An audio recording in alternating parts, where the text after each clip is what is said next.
ಖುಷಿ ಆಗ್ತಾ ಇದೆ. ಪ್ರವೀಣ್ ಶೆಟ್ಟಿ ಅವರಿಗೆ, ಶಿವಾನಂದ್ ಅವರಿಗೆ ಅಂದರೆ ಅಭಿನಂದನೆಗಳು. ಇಷ್ಟು ಮಟ್ಟಿಗೆ ಬೆಳಗಾವಿ ಉತ್ಸವ ನಡೆಸ್ತಾ ಇದ್ದಾರೆ. ಅದಲ್ಲದೆ ಸಾಕಷ್ಟು ವರ್ಷದಿಂದ ಅಭಿಲಾಷ್ ಅವರು ನನ್ನನ್ನು ಕರೀತಾ ಇದ್ರು ಬೆಳಗಾವಿ ಉತ್ಸವಕ್ಕೆ. ಯಾವುದೋ ಕಾರಣದಿಂದ ಬರಲಿಕ್ಕಾಗಿಲ್ಲ. ಬಟ್ ಈ ಸರಿ ರೈಸ್ ಆಫ್ ಅಶೋಕ್ ಹಾಗೂ ಸಿನಿಮಾ ರಿಲೀಸ್ ಆಗ್ತಾ ಇದೆ.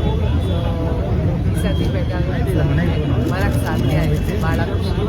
ಸಂಜೆ ಹೋಗಿ ಕಾರ್ಯಕ್ರಮ ನೋಡಿದ್ರೆ ಮೇಡಮ್, ಬೆಳಗಾವಿ ಅಂತಂದ್ರೆ ಒಂಥರ ಕನ್ನಡದ ಗಟ್ಟಿನೆಲ್ಲ. ಸೊ ಇವತ್ತು ಅಲ್ಲಿ ಬಂದಿದ್ದೀರಿ, ಹೇಗೆ ಅನಿಸ್ತಾ ಇದೆ? ಭಾಳ ಖುಷಿ ಆಗ್ತಾ ಇದೆ. ಬಂದಿದ್ವಿ ಮುಂಚೆನೂ ಬೆಳಗಾವಿಗೆ ಬಂದಿದ್ದೀನಿ. ಈ ಸತಿ ಬೆಳಗಾವಿ ಉತ್ಸವಕ್ಕೆ ಬಂದಿರೋದು ಭಾಳ ಖುಷಿ. ಕೆಲವೊಂದಿಷ್ಟು ಅಭಿಮಾನಿಗಳು ಕಿತ್ತಾಡ್ಕೊಳ್ತಾ ಇದ್ದಾರೆ, ಏನು ಕಿವಿ ಮಾತು ಹೇಳ್ತೀರಿ ಅಭಿಮಾನಿಗಳು? ಹೇಳುತ್ತಲ್ಲ ಇವಾಗ ಅಷ್ಟೇ. ಅಂದರೆ ಎಲ್ಲರೂ ಸಿನಿಮಾ ನೋಡಿ, ಸಿನಿಮಾ ಮಾಡ್ತಾ ಇರೋದೇ ಕನ್ನಡದಲ್ಲಿ.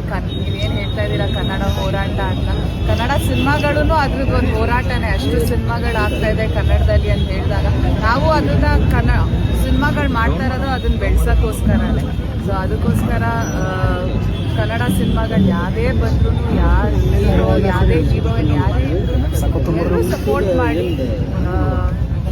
ಅದರಿಂದ ಕಲಾವಿದರು ಬೆಳೀತಾರೆ, ಅವ್ರ ಮನೆಗಳು ಬೆಳೀತಾರೆ, ಸಾಕಷ್ಟು ಜನಕ್ಕೆ ಜೀವ ಸಿಗುತ್ತೆ.